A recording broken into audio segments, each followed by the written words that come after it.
2 ہفتے پہلے ایک نئی عورت کو ہمارے ہاں کام کرنے کے لیے رکھا گیا جس کا نام زاہدہ تھا۔ میں پچھلے 3 دن سے نوٹ کر رہا تھا کہ زاہدہ اپنے ساتھ ایک نوجوان لڑکی جو بظاہر خوبصورت اور صحت مند بھی تھی اسے لاتی اور باہر لان میں درخت کے سائے میں درخت کے ساتھ ہی باندھ کر صفائی کرنے لگتی تھی، اور جب باہر والی صفائی ختم ہو جاتی تو اٹھ کر اس نوجوان لڑکی کو کھولنے کے بعد پانی والے تل پر لے جاتی اور اس نوجوان لڑکی کے ہاتھ پیر دھونے کے بعد پھر اپنے ہاتھ پیر دھوتی تھی، اور نوجوان لڑکی کے کپڑے جھاڑنے کے بعد گھر کے اندرونی حصے میں آ جاتی اور بیٹی کو دروازے کے اندر والی سائیڈ پر باندھ کر کام کرنے لگتی تھی۔ میرے لیے سب سے زیادہ حیرت کی بات یہ تھی کہ جہاں وہ عورت اس نوجوان لڑکی کو بٹھاتی تھی وہ وہیں چپ چاپ بیٹھی رہتی اور اپنے آپ میں مگن رہتی۔ پتہ نہیں پھر بھی کیوں آنٹی زاہدہ اسے باندھ کر رکھتی تھی۔ آخرکار آج میں نے آنٹی زاہدہ سے اس نوجوان لڑکی کو باندھ کر رکھنے میں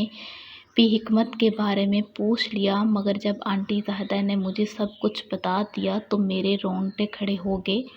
میں نے جب آنٹی زاہدہ سے بات سنی تب سے پچھتا رہا ہوں کہ کاش ایسا سوال نہ پوچھتا۔ آنٹی زاہدہ نے جو کچھ بھی بتایا آئیے آپ بھی سنیں آنٹی زاہدہ کی زبانی۔ آنٹی زاہدہ نے بتایا کہ میرے شوہر ایک بس میں کنڈکٹر تھے اور ایک حادثے میں وہ فوت ہو گئے۔ میرا ایک بیٹا ہے جس کا دماغی توازن بھی ٹھیک نہیں اور وہ جسمانی طور پر بھی معذور ہے۔ لہٰذا کمانے کی ذمہ داری بھی مجھ پر یا میری بیٹیوں پر آئی تھی۔ میں نے یہ ذمہ داری اٹھائی، مگر میں اتنا نہ سنبھال سکی کہ میری بیٹیاں تعلیم جاری رکھ سکیں۔ لہٰذا میری بیٹیوں نے بھی پڑھائی چھوڑ دی اور چند دنوں کے بعد میری بیٹیاں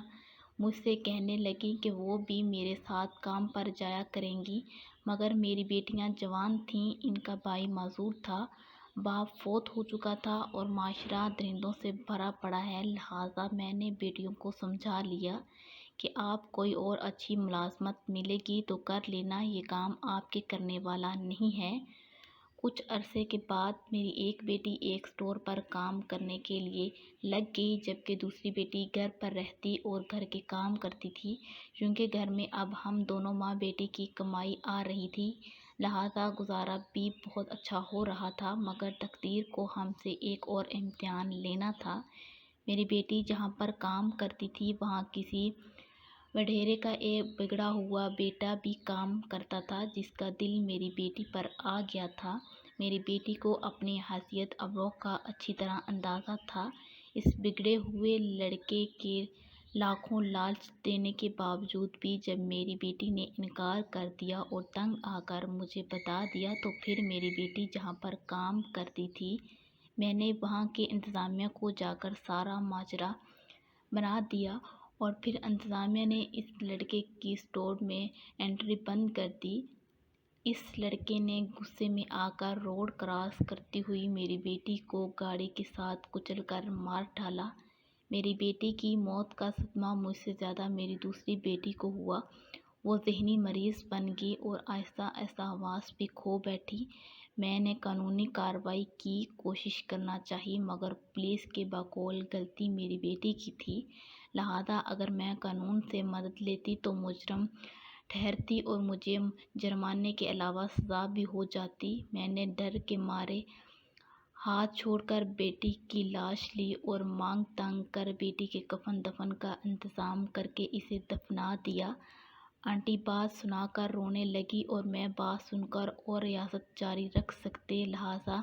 میری بیٹیوں نے بھی پڑھائی چھوڑ دی اور چند دنوں کے بعد میری بیٹیاں مجھ سے کہنے لگیں کہ وہ بھی میرے ساتھ کام پر جایا کریں گی، مگر میری بیٹیاں جوان تھیں، ان کا بھائی معذور تھا، باپ فوت ہو چکا تھا اور معاشرہ درندوں سے بھرا پڑا ہے۔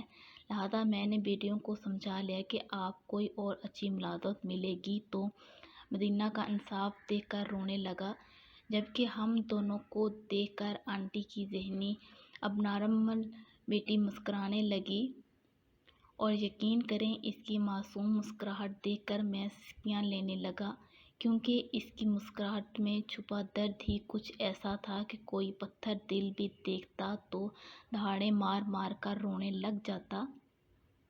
آنٹی نے مزید یہ بات بھی بتایا کہ ان کا معذور بیٹا گھر میں ہی رہتا ہے مگر بیٹی کو وہ اپنی نظروں سے اوجھل نہیں کرتی۔ آنٹی کہتی ہیں، مجھے لگتا ہے کہ جب میں اپنی دوسری بیٹی کو بھی آنکھوں سے دور کروں گی تو کوئی درندہ اس کی عزت بھی تار تار کر دے گا، اور اگر نہ کر سکا تو دوسری بیٹی کی طرح جان سے مار دے گا، اور دوسری بیٹی کو کھونے کے بعد بھی میں بیٹی کے ساتھ مر نہیں سکوں گی، کیونکہ معذور بیٹے کے لیے زندہ رہنا میری مجبوری بن جائے گی، لہٰذا جب تک میری سانسیں چلتی ہیں تب تک میں اب کوئی اور اولاد نہیں کھونے دے سکتی۔